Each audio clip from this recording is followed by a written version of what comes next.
ونصلي ونسلم على رسوله الكريم. أعوذ بالله من الشيطان الرجيم. بسم الله الرحمن الرحيم.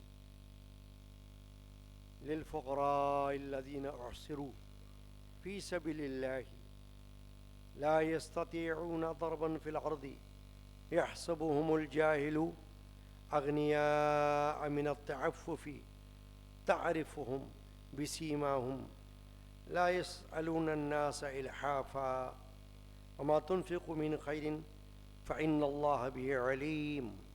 صدق الله مولانا العظيم. ببركة إن الله وملائكته يصلون على النبي يا أيها الذين آمنوا صلوا عليه وسلموا تسليما. اللهم صل سيدنا محمد وعلى آلہ وصحبہ اجمعین. حاضرین کرام، ہر اتوار کو ظہر کی نماز کے فوراً بعد درس قرآن و حدیث اور فقہی مسائل کا یہ سلسلہ بفضلہ تعالی جاری ہے. قرآن مجید فرقان حمید کی سورۃ البقرہ کی آیت نمبر 273 کی تلاوت کا شرف اس فقیر گناہگار نے حاصل کیا ہے. اللہ نے فرمایا ان فقیروں کے لیے جو اللہ کے راستے میں روک دیے گئے، وہ زمین میں چل پھر نہیں سکتے، ناواقف لوگ انہیں سوال کرنے سے بچنے کی وجہ سے مالدار سمجھتے ہیں. تم انہیں ان کی علامت سے پہچان لو گے. وہ لوگوں سے لپٹ کر سوال نہیں کرتے، اور تم جو خیرات کرو اللہ اسے جانتا ہے. یہ اللہ کی راہ میں خرچ کرنے کے حوالے سے قرآن مجید میں آیت شریفہ نازل ہوئی ہے، اور اس میں ان لوگوں کی علامات بیان کی گئی ہیں جو بظاہر لوگوں سے لپٹ کر یا زبردستی مانگتے نہیں ہیں، مگر اگر غور کریں تو پتہ چلے گا کہ وہ مستحق ہیں اور ضرورت مند ہیں، تو ان کی امداد کرنے کا حکم قرآن مجید میں ہمیں ملتا ہے، حدیث میں بھی ملتا ہے. اور اس وقت جو حدیث شریفہ میں پیش کرنے جا رہا ہوں وہ صحیح مسلم شریف حدیث کی کتاب کی حدیث ہے، اور قناعت کے بارے میں. قناعت عربی زبان کا لفظ ہے جس کا معنی ہے کہ جو کچھ اللہ نے عطا کر دیا اس پر رضامند رہے، گلا شکوہ نہ کرے، راضی رہے، اسے کہتے ہیں قناعت. چنانچہ قناعت کے بارے میں ایک سے زیادہ احادیث کریمہ حدیث کی مختلف کتابوں میں ہمیں ملتی ہیں، جن سے امت مسلمہ کو سبق ملتا ہے کہ رزق روزی میں، مال و دولت میں قناعت کا جذبہ اپنے اندر رکھا جائے تاکہ تسلی رہے، بے صبری کا مظاہرہ نہ ہو اور بے چینی نہ ہو، بلکہ صبر سے کام لے. حضرت عبداللہ بن عمر رضی اللہ تعالی عنہما سے یہ روایت ہے، قال رسول اللہ صلی اللہ علیہ وسلم، اللہ کے رسول نے ارشاد فرمایا، قد افلح من اسلم، وہ کامیاب ہو گیا جو مسلمان ہوا، ورزقک کفافا وقنعہ اللہ بما آتاہ، اور کفایت کے مطابق رزق دیا گیا اور اللہ نے اسے دیے ہوئے پر قناعت دی. یہ حدیث پاک کے الفاظ ہیں. موضوع قناعت ہے اس وقت، اور یہ حدیث شریف ہمارے سامنے ہے، اور حدیث کی بڑی معتبر کتاب جو صحیح بخاری شریف کے بعد ہے، صحیح مسلم شریف، اس میں یہ حدیث پاک موجود ہے۔ کیا فرمایا اللہ کے رسول صلی اللہ علیہ وسلم نے؟ قد افلح من اسلم، وہ کامیاب ہو گیا جو مسلمان ہوا۔ اس میں یہ سمجھنا ہے کہ کامیابی کون سی کامیابی؟ آخرت کی کامیابی۔ اس کے لیے فرمایا کہ جو مسلمان ہے وہ کامیاب ہوا۔ مراد یہ ہے کہ ممکن ہے کہ دنیا میں ایک کافر ایک مسلمان کے مقابلے میں دنیاوی اعتبار سے کامیاب زندگی گزار رہا ہو، مسلمان اسے دیکھ کر یہ کہے کہ بھائی ہم سے تو زیادہ یہ عیش میں ہے، ہم سے زیادہ تو اس کو سہولت ملی ہوئی ہے، ہم سے زیادہ دولت مند تو یہ ہے، ہمارے پاس تو اس کے مقابل میں کچھ بھی نہیں ہے۔ ایک حدیث پاک میں اللہ کے رسول نے فرمایا اپنے سے کمتر کو دیکھا کرو، برتر کو نہیں، تاکہ اللہ کا شکر ادا کرو۔ کمتر کو دیکھو کہ تم کسی سے بہتر ہو، کوئی تم سے بھی کمتر ہے، تو برتر کو مت دیکھو، کمتر کو دیکھو۔ ممکن ہے کہ کوئی کسی غیر مسلم کو یا کسی نرے دنیا دار کو، جس کو اللہ رسول کی کوئی فکر نہیں ہے، بس دنیا دار ہے اور عیش و آرام میں پل رہا ہے، ممکن ہے اس کو دیکھ کر کسی کے دل میں یہ خیال آ جائے اور شیطان وسوسہ ڈال دے کہ دیکھ لو کامیاب تم ہو یا یہ ہے، تو اسے لگے گا ہاں کامیاب تو یہ ہے، تو نہیں۔ اللہ کے رسول صلی اللہ علیہ وسلم نے فرمایا قد افلح من اسلم، کامیاب وہ ہوا جس نے اسلام قبول کیا ہے، جو مسلمان ہے وہ کامیاب ہے۔ کیوں؟ اس لیے کہ اصل کامیابی یہ دنیا کی تو ہے ہی نہیں۔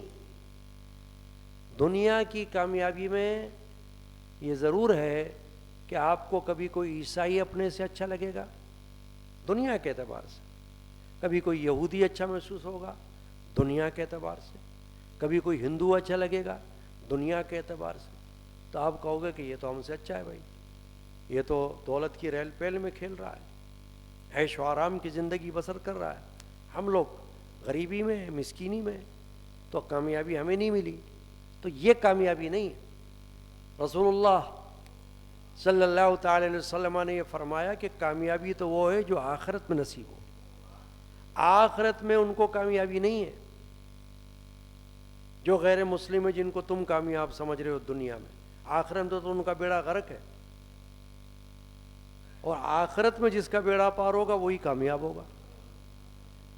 تو اگرچہ دنیا میں کوئی مسلمان وقتی طور پر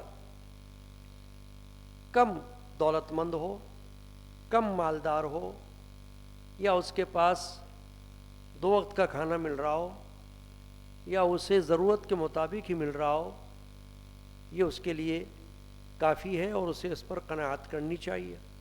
کیوں؟ کہ اسے یہ نظریہ رکھنا چاہیے کہ الحمدللہ وشکر للہ علی احسانہ کثیرا کثیرا، کہ میں مسلمان ہوں،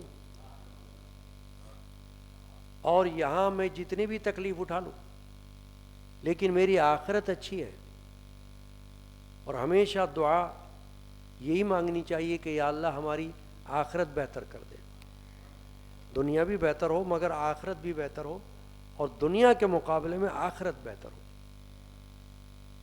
وہ دنیا جو آخرت کے مقابلے میں بہتر ہو، اور آخرت اللہ نہ کرے خدا نہ خواستہ بہتر نہ ہو، تو دنیا کسی کام کی نہیں ہے۔ اس لیے پہلی بات جو حدیث پاک میں یہاں معلوم ہو رہی ہے اس کو ذہن میں رکھو، قد افلح من اسلم، وہ کامیاب ہو گیا جو مسلمان ہوا، دین اسلام میں داخل ہوا ہے۔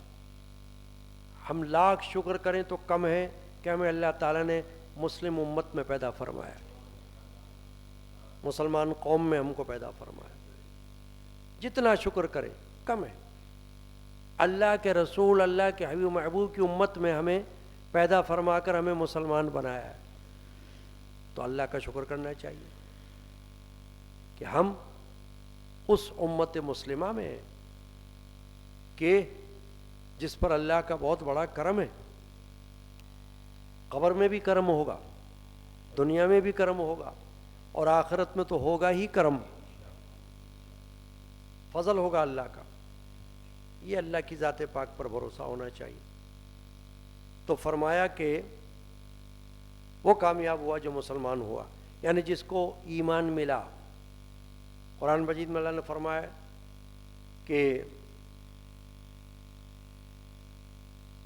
ان الدین عند اللہ الاسلام، بے شک دین اللہ کے نزدیک اسلام ہے. یعنی اللہ کو اسلام کے مقابلے میں دنیا کا کوئی اور دین منظور نہیں، پسند نہیں. اللہ جس دین کو پسند فرماتا ہے وہ دین اسلام ہے، دین محمدی ہے. اور ہر پیغمبر نے، جتنے بھی نبی دنیا میں آئے، جتنے بھی رسول دنیا میں تشریف لائے، سب نے اسلام کی دعوت پھیلائی ہے. آپ جو سمجھتے ہو کہ عیسائی عیسائیت پر ہیں، یہودی یہودیت پر ہیں، تو اس کا مطلب یہ نہیں کہ ان کے پیغمبروں نے عیسائیت کی تعلیم دی یا یہودیت کی تعلیم دی. پیغمبروں نے تو اسلام کی تعلیم دی تھی. یہ انہوں نے اپنی تعلیمات کو خود ساختہ کر لیا، بگاڑ لیا، اور اب کوئی عیسائی بنا ہوا ہے، کوئی یہودی بنا ہوا ہے، کوئی پارسی بنا ہوا ہے. لیکن اگر کسی قوم میں پیغمبر آئے، جیسے بنی اسرائیل میں پیغمبر تشریف لائے، اللہ کے رسول، اللہ کے نبی، تو وہ تو سب اسلام کی دعوت لے کر آئے. یہ کیسے ہو سکتا ہے کہ اللہ کو دین اسلام پسند ہو اور اس کا کوئی نبی یا رسول اسلام کے علاوہ کوئی دعوت لے کر آیا ہو؟ یہ عقل سوچتی ہے؟ کبھی عقل میں آتی ہے بات؟ نہیں نا. جب اللہ کو پسند ہی دین اسلام ہے تو یہ کیسے ہوگا کہ کوئی رسول آ جائے، نبی آ جائے اور اسلام سے ہٹ کر کوئی تعلیم دے؟ ایسا نہیں. طریقے الگ الگ ہو سکتے ہیں شریعت کے، لیکن دین اسلام. تو حضور نے فرمایا کہ جس شخص کو ایمان مل گیا، اسلام مل گیا، وہ اگر دنیا میں کسی پریشانی، کسی مصیبت میں گرفتار ہوا بھی تو انشاءاللہ العزیز قبر میں اور آخرت میں سکون سے رہنے والا ہے.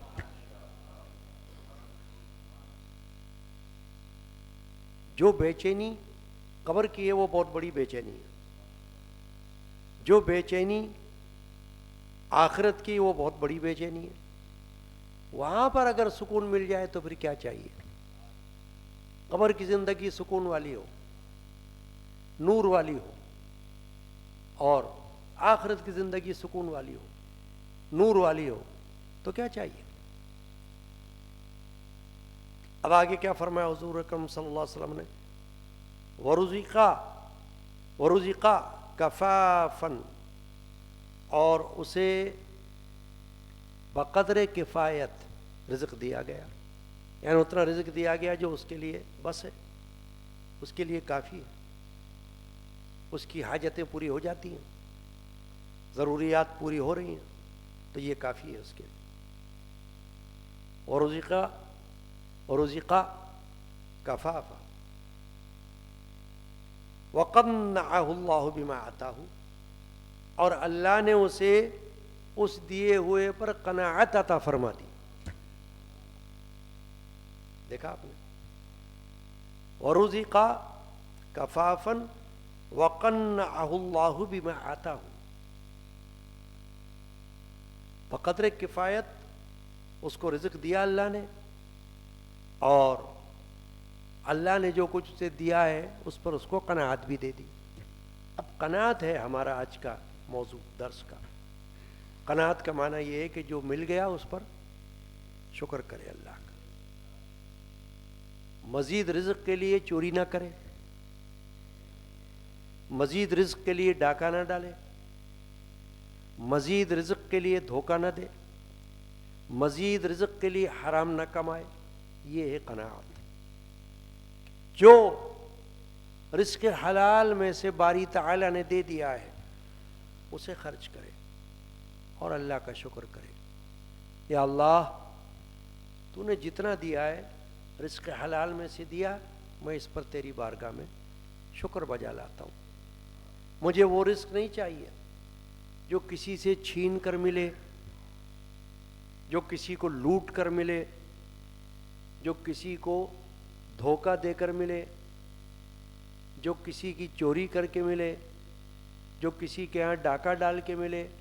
مجھے وہ ایسا رزق نہیں چاہیے. اس کو کہتے ہیں قناعت، کہ جو کچھ اللہ نے عطا فرما دیا اس کو لے کر صبر کرے، صبر کرے جو اللہ نے دیا، قناعت کرے. میرے جد امجد حضرت مولانا الشاہ محمد غلام رسول قادری رحمۃ اللہ علیہ کا ایک کلام ہے توکل کے بارے میں. اللہ پر توکل سرمایہ ہے ہمارا، سر بندگی میں خم ہو یہ پایا ہے ہمارا. صبر و رضا کی دولت اپنا ہے یہ خزانہ، اور خانہ قناعت ہمسایہ ہے ہمارا. صبر و رضا کی دولت یہ ہمارا خزانہ ہے فرماتے. صبر کرنا اور اللہ کی رضا میں راضی رہنا. یا اللہ تو نے رزق حلال میں جو کچھ دیا ہم اس پر راضی ہیں، رزق حرام کی طرف ہماری نظر نہ جائے. جو دیا ہے اس پر ہم قناعت سے رہیں. تو ہمیں اس کی طاقت عطا کر، تو ہمیں اس کی توفیق عطا کر.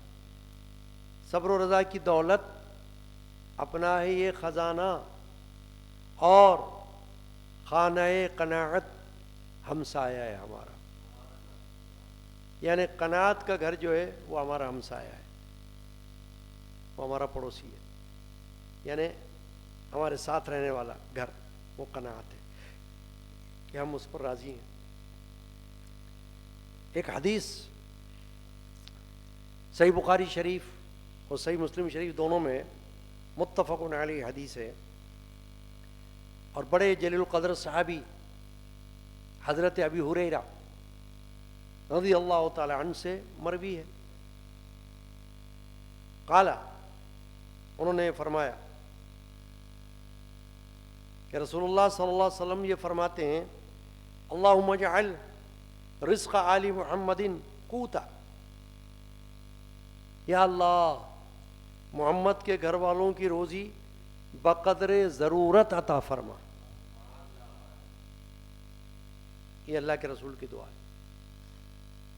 اللہم اجعل رزق آل محمد قوتا.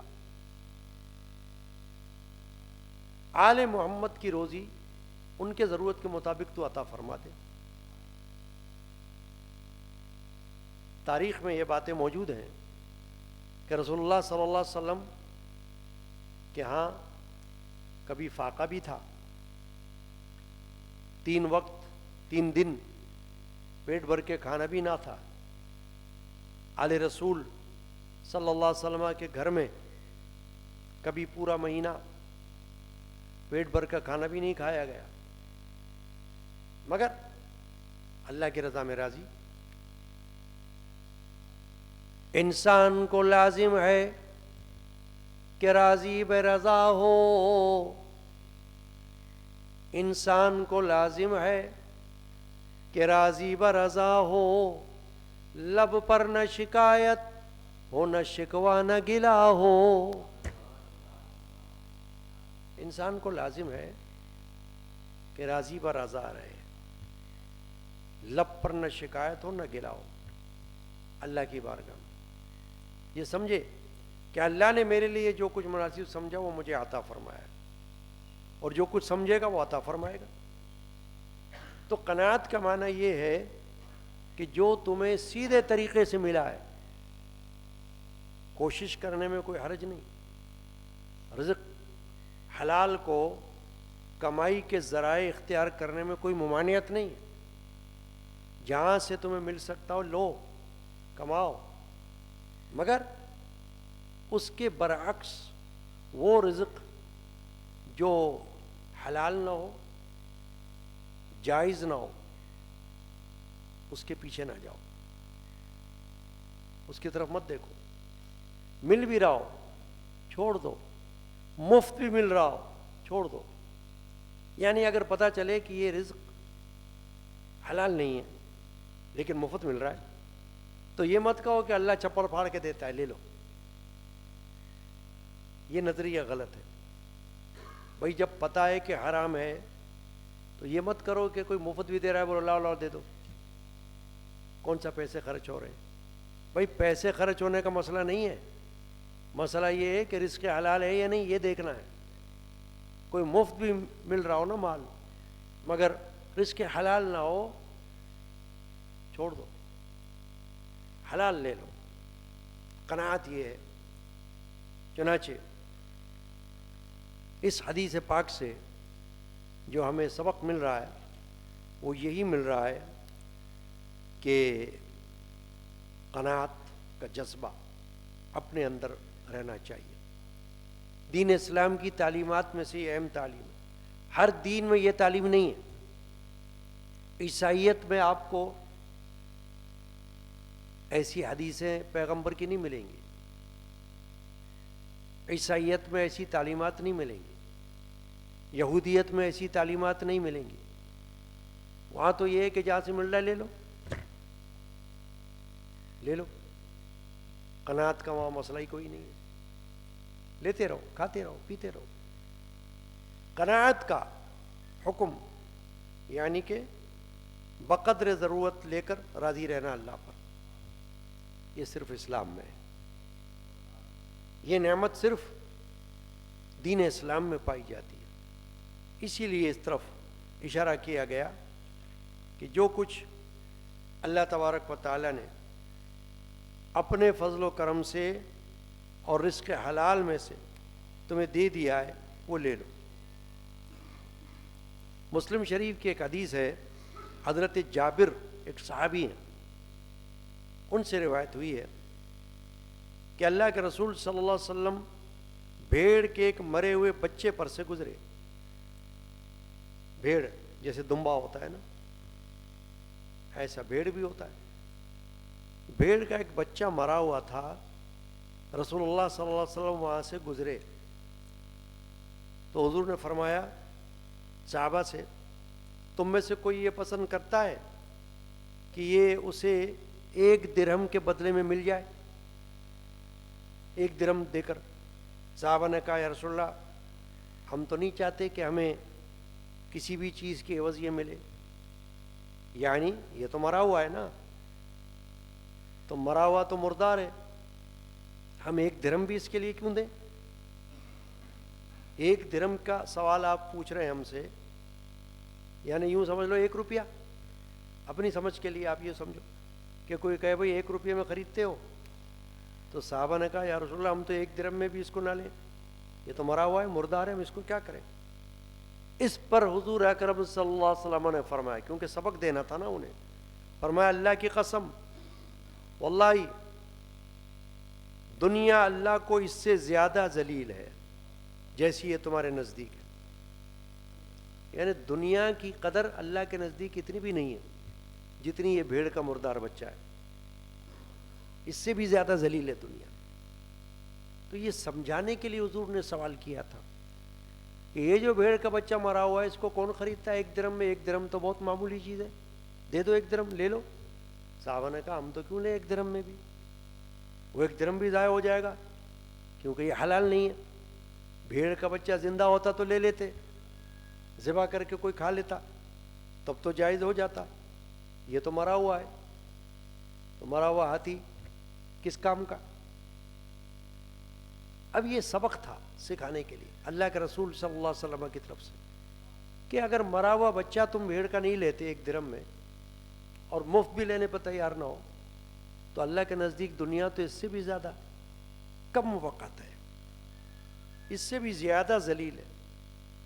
اس لیے فکر کرو، چوکنا رہو کہ اللہ نے جو کچھ رزق حلال میں سے دیا اس پر قناعت کرو، راضی رہو. اگر دال روٹی مل رہی ہے اور وہ حلال میں سے مل رہی ہے تو شکر کر لو، اور گوشت مل رہا ہے اور حرام میں سے مل رہا ہے تو چھوڑ دو. یہ مت سوچو کہ گوشت کے مقابلے میں دال کیا ہے، گوشت مل رہا ہے وہ کیوں نہ لوں. بھائی گوشت مل رہا ہے مگر حرام مل رہا ہے، دال مل رہی ہے حلال ہے، یا کوئی اور گوشت جو حلال ہے وہ حرام کے مقابلے مل رہا ہے تو حلال لو، حرام کیوں لو. تو آج کی حدیث پاک کے درس سے ہمیں یہ سبق ملا ہے کہ دنیا میں زندہ رہتے ہوئے انسان کو ضرورتوں سے واسطہ پڑتا ہے، ضروریات زندگی انسان کے لیے لازم ہے، کمانا لازم ہے رزق حلال، وہ چاہے نوکری کر رہا ہو چاہے کاروبار کر رہا ہو اپنا، یہ تو ظاہر ہے لازم ہے. مگر بات وہیں آ گئی کہ قناعت کے ساتھ رزق کماؤ، جتنا اللہ نے دے دیا حلال میں سے اس پر شکر کر لو. زیادہ کرنے کے لیے حرام کی طرف نظر مت دوڑاؤ کہ مال زیادہ ہو جائے گا لے لو کہیں سے بھی، نہیں. دولت زیادہ ہو جائے گی چینو جھپٹو لوٹو، پڑا ہوا مال بھی مل جائے زمین پر اٹھا لو، نہیں. شریعت اسلامی میں تو پڑا ہوا مال بھی اٹھا کر استعمال کرنے کی اجازت نہیں ہے کہ آپ کو اگر کوئی مال زمین پر پڑا ہوا مل جائے قیمتی قسم کا تو آپ اسے اٹھا کر اپنے لیے استعمال مت کرو، بلکہ اس کا اعلان کرواؤ کہ اس کا جو اصل مالک ہے وہ اس کو لے لے، ورنہ صدقہ کر دو کسی کو، غریب کو، مسکین کو، فقیر کو، خود استعمال مت کرو. تو یہ تو دین اسلام کی تعلیمات ہیں ہماری، ایسا دین اللہ نے ہم کو دیا ہوا ہے. اللہ تعالی ہمیں جو کچھ ہم نے آج سنا ہے اس کو سمجھنے اور یاد رکھنے کی توفیق عطا فرمائے. صلی اللہ تعالی علی سیدنا مولانا محمد وعلی آلہ وصحبہ وعلی بیتہ وعترتہ اجمعین برحمتک یا ارحم الراحمین.